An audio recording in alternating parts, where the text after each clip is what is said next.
28년을 함께한 남편이 딸의 대학 졸업을 축하하는 자리에서 이혼을 선언했습니다.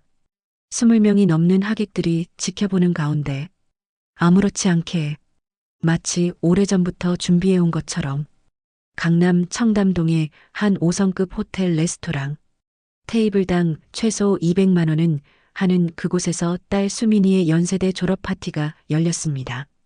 친척 10명, 남편 회사 동료들 5명, 제 친구들 5명, 모두가 모인 자리였죠. 준혁 오빠가 건배사를 하시겠대요. 신우이가 소리쳤고 사람들이 박수를 쳤습니다. 저는 남편을 바라보며 미소 지었어요. 28년 결혼 생활 쉽지 않았지만 이런 날이 있어 견딜 수 있었다고 생각했죠. 남편이 천천히 일어섰습니다. 평소보다 넥타이를 화려하게 맨 모습이 어딘가 낯설었어요. 여러분, 오늘 이렇게 와주셔서 감사합니다. 사람들이 조용해졌죠. 사실 오늘은 수민이의 졸업뿐 아니라 저에게도 특별한 날입니다. 남편의 목소리가 묘하게 떨렸어요. 28년간 제 곁을 지켜준 아내가 있었습니다. 하지만 그 순간 제 심장이 멎은 것 같았습니다. 구독, 좋아요 하시면 이야기는 계속됩니다. 저는 이제 새로운 인생을 살기로 했습니다. 진정으로 저를 이해해주는 사람과 함께요. 여러분께 소개합니다. 제 새로운 동반자 이서연입니다. 레스토랑 한쪽 문이 열리며 한 여자가 걸어 들어왔습니다. 흰색 원피스를 입은 그녀는 저보다 15살은 어려 보였어요. 그리고 저는 그 얼굴을 알고 있었습니다. 남편 회사 신입사원 환영회 때 재무팀 신입과장이라고 소개받았던 바로 그 여자. 뭐야 이게. 제 옆에 앉았던 시어머니가 벌떡 일어났습니다. 준혁아, 너 지금 정신이 있는 거야.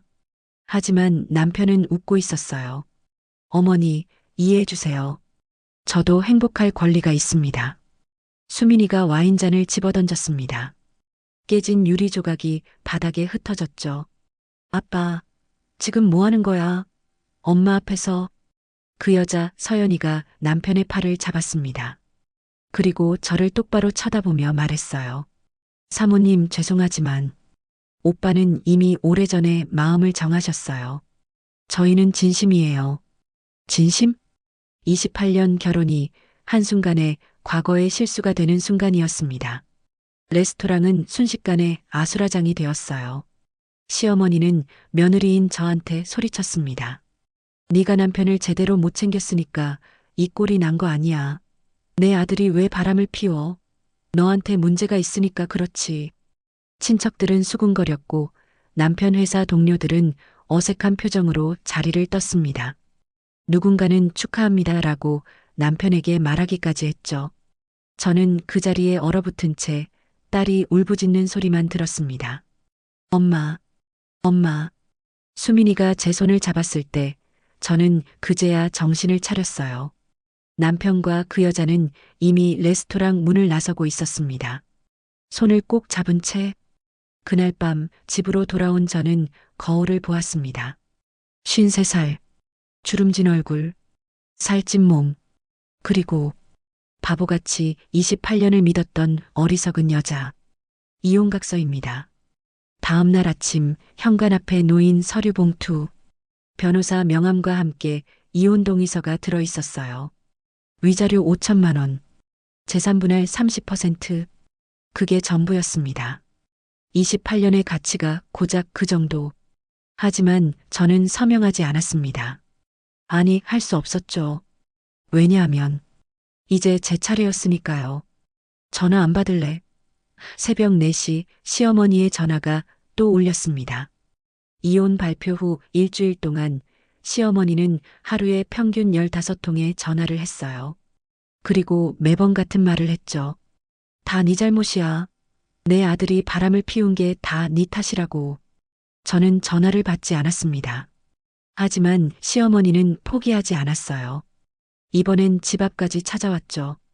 문 열어. 이 몹쓸 거사. 인터폰 너머로 들리는 고함 소리. 이웃들이 다 들을 정도로 컸습니다.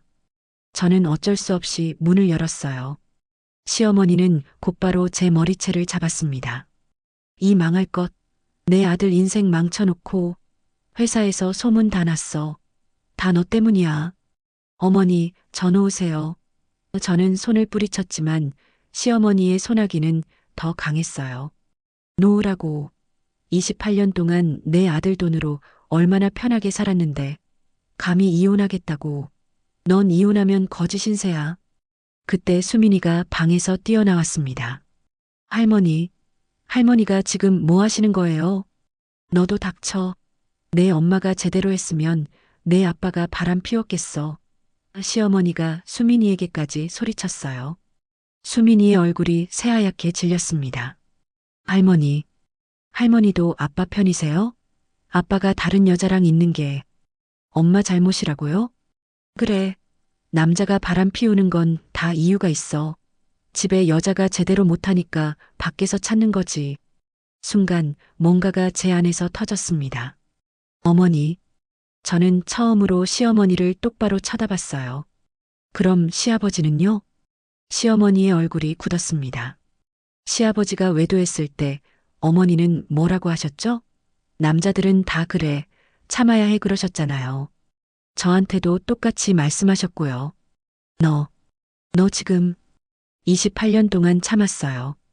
어머니가 제 친정을 무시할 때도 명절마다 저만 부엌에 세울 때도 아들 옷은 손빨래하라고 할 때도 다 참았어요. 저는 한 걸음 다가갔습니다. 그런데 이제 아들이 바람 피우니까 그게 제 잘못이래요? 어머니, 그럼 시아버지 외도도 어머니 잘못이었나요? 네. 이것이 감히 시어머니가 손을 들었습니다. 하지만 저는 그 손을 잡았어요. 때리지 마세요. 때리시면 신고합니다. 가정폭력으로요. 시어머니의 눈이 흔들렸습니다. 28년 만에 처음으로 며느리가 대든 순간이었죠. 너 이혼하면 끝이야. 재산 한 푼도 못 받아. 내가 다 막을 거야. 내 아들 재산, 이 여우 같은 것한테 갈 바엔 차라리. 그럼 그렇게 하세요. 저는 조용히 말했습니다. 하지만 어머니, 한 가지 알려드릴 게 있어요. 저는 휴대폰을 꺼내 사진 한 장을 보여줬습니다. 남편과 서연이 호텔 앞에서 키스하는 사진. 찍은 날짜는 2달 전 어머니 칠순 잔치날이었어요. 이날 준혁 씨가 급한 회의가 있다고 했죠? 어머니, 그날 아들이 어디 있었는지 아세요? 시어머니의 얼굴이 사색이 되었습니다. 어머니 칠순 잔치날 아들은 20살 어린 여자랑 호텔에 있었어요. 어머니 건강도 안 챙기면서요. 시어머니가 휘청거렸습니다. 아니야. 우리 준혁이가 그럴 리 없어. 더 보여드릴까요?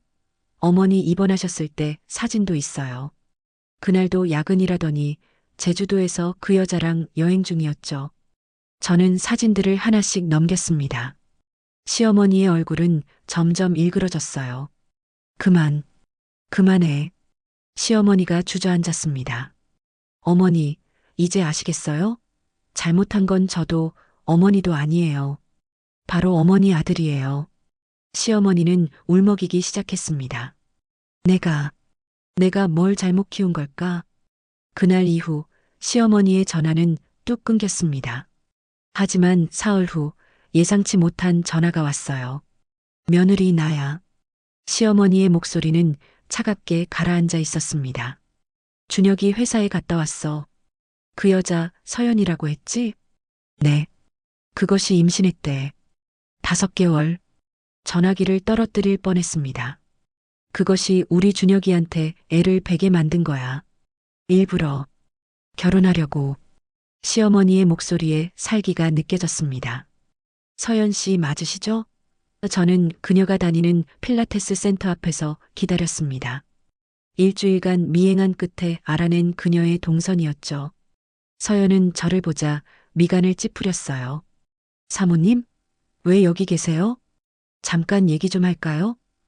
저는 최대한 차분하게 말했습니다. 할 얘기 없는데요.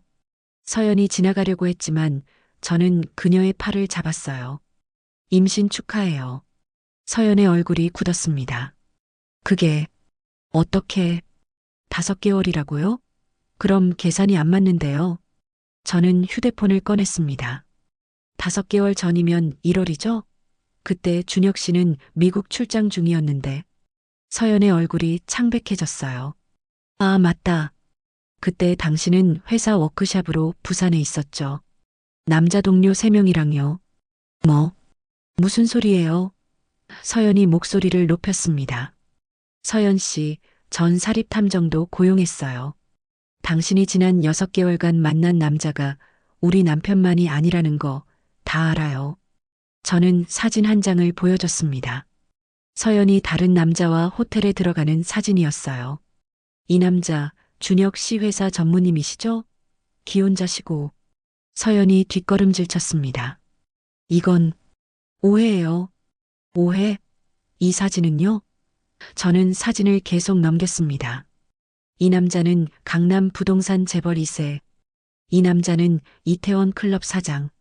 모두 유부남이고 모두 당신한테 돈을 줬죠. 서연의 입술이 파르르 떨렸어요. 서연 씨, 솔직히 말해봐요. 뱃속의 아이, 진짜 준혁 씨 아이 맞아요? 닥쳐요. 서연이 소리쳤습니다. 그 순간 주변 사람들이 우리를 쳐다봤죠. 저는 더 크게 말했습니다.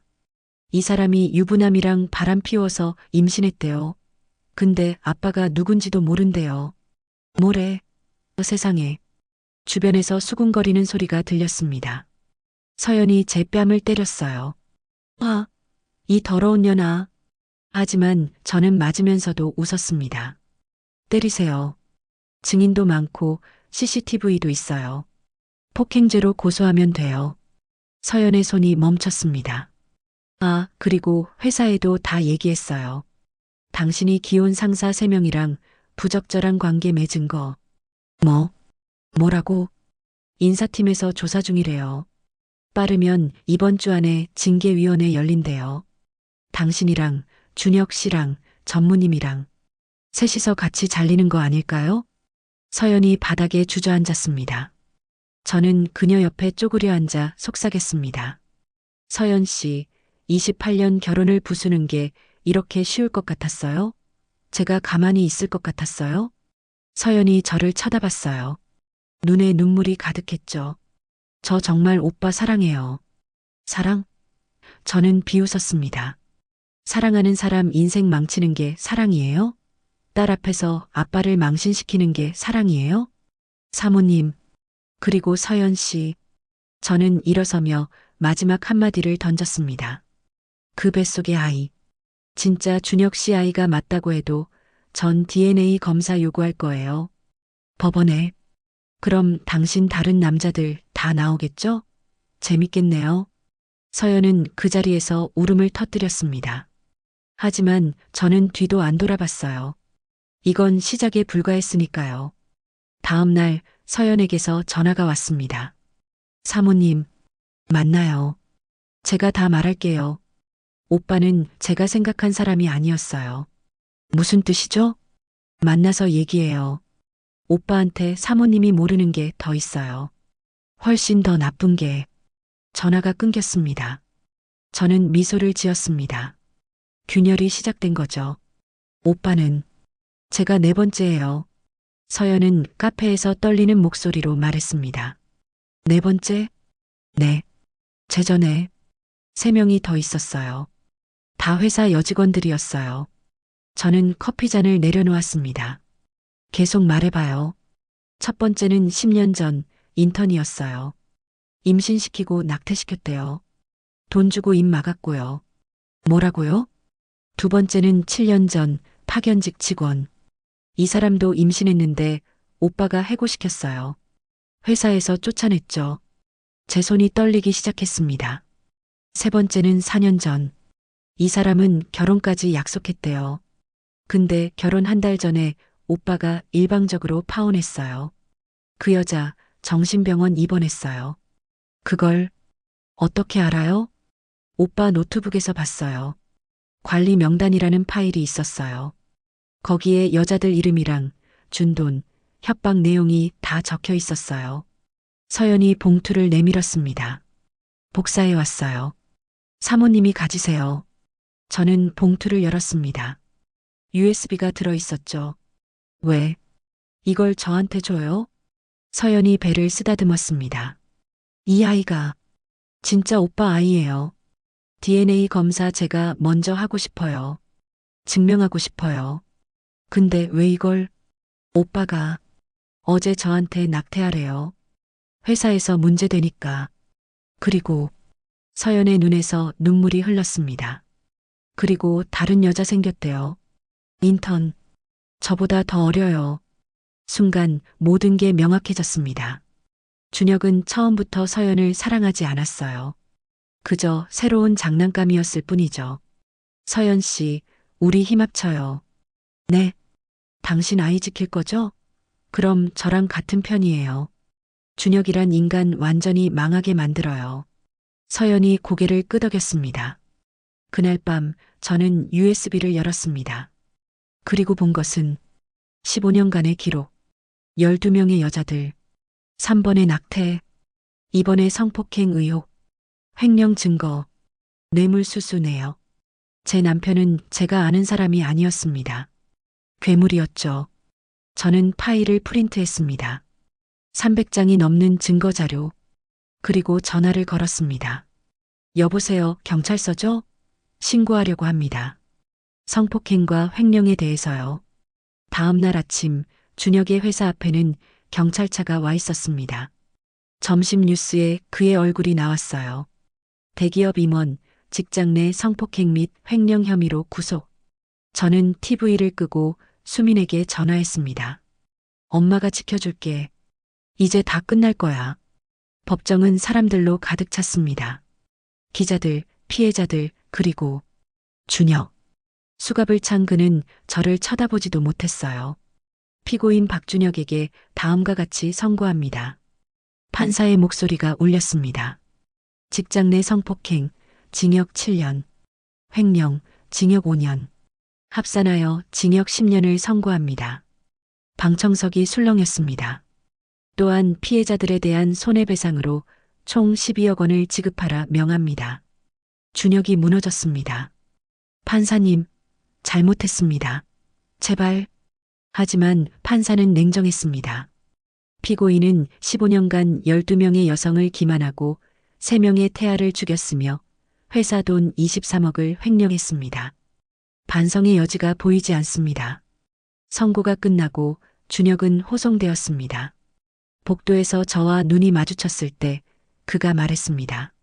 여보, 당신이 이럴 줄 몰랐어. 28년 동안 저도 당신이 이럴 줄 몰랐어요. 그게 마지막 대화였습니다. 이혼 조정은 빠르게 진행되었습니다.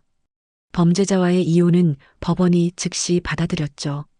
재산 분할 70%, 위자료 10억, 연금 분할 50%, 준혁의 모든 재산이 제게 왔습니다. 서연은 아이를 낳았습니다. DNA 검사 결과 준혁의 아이가 맞았어요. 사모님 아니, 이제 뭐라고 불러야 할까요? 서연이 물었습니다. 그냥 이름으로 불러요. 우린 같은 피해자니까요. 서연도 준혁에게서 양육비와 위자료를 받아냈습니다. 5억이었죠. 시어머니는 결국 준혁과 연을 끊었습니다. 며느리, 내가 미안했어. 내가 아들을 잘못 봤어. 장례식장에서 만난 시어머니는 많이 늙어 있었습니다. 시아버지가 스트레스로 돌아가셨거든요. 어머니도 피해자예요. 우린 모두 그 사람한테 속았어요. 장례식을 마치고 저는 수민이와 함께 새 집으로 이사했습니다. 강남 타워 팰리스. 준혁의 재산으로 산 50평 아파트. 엄마, 이제 정말 끝난 거야? 수민이가 물었습니다. 응, 끝났어. 이제 우리 시작이야. 창밖으로 한강이 보였습니다. 28년의 결혼은 끝났지만 53살의 인생은 이제 시작이었습니다. 그날 밤 저는 일기를 썼습니다. 샹들리에 아래에서 시작된 굴욕은 법정의 심판으로 끝났다. 그리고 나는 살아남았다. 엄마, 이거 봐. 수민이가 소리쳤습니다. 뉴스에서 준혁의 소식이 나오고 있었어요. 교도소에서 다른 수감자들에게 집단 폭행을 당했다는 내용이었죠. 성범죄자들은 교도소 안에서도 가장 낮은 취급을 받는다더니 수민이가 중얼거렸습니다. 저는 아무 말 없이 TV를 껐습니다. 그는 이제 제 인생이 아니었으니까요. 엄마, 오늘 면접 어땠어? 수민이가 물었습니다. 붙었어? 다음 주부터 출근이야. 저는 53살에 사회생활을 다시 시작했습니다. 작은 출판사의 편집자로요. 월급은 많지 않지만 제 돈을 버는 기분은 28년 만에 처음이었죠. 서연에게서 문자가 왔습니다. 언니, 우유 잘 먹고 있어요. 아이도 건강하고요. 고마워요. 저는 서연과 그녀의 아이에게 매달 생활비를 보내주고 있었습니다. 준혁에게서 받은 재산의 일부로요. 왜냐고요? 그 아이는 죄가 없으니까요. 그리고 서연도 어쩌면 저처럼 속았을 뿐이니까요. 시어머니에게서도 전화가 왔습니다. 며느리, 아니 현주야. 오늘 밥 먹을래? 내가 미역국 끓였어. 28년 만에 시어머니가 제 이름을 불렀습니다. 그리고 저를 위해 음식을 만들었죠. 네, 어머니. 갈게요. 저는 거울을 봤습니다. 53살. 주름진 얼굴. 하지만 이제는 당당한 눈빛. 박현주, 넌 해낼 수 있어. 그날 저녁 딸과 함께 한강을 걸었습니다. 엄마, 행복해? 수민이가 물었습니다. 응.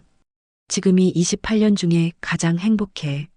나도 엄마 같은 여자가 될 거야. 강한 여자. 저는 딸의 손을 꼭 잡았습니다. 샹들리에 아래에서 시작된 악몽은 끝났습니다. 하지만 제 인생은 이제 막 시작이었습니다. 이야기는 실제로 많은 여성들이 겪는 배신과 상처에 대한 이야기입니다. 하지만 중요한 건 그들이 살아남았다는 것입니다. 당신이 만약 비슷한 상황에 있다면 기억하세요. 당신은 혼자가 아닙니다.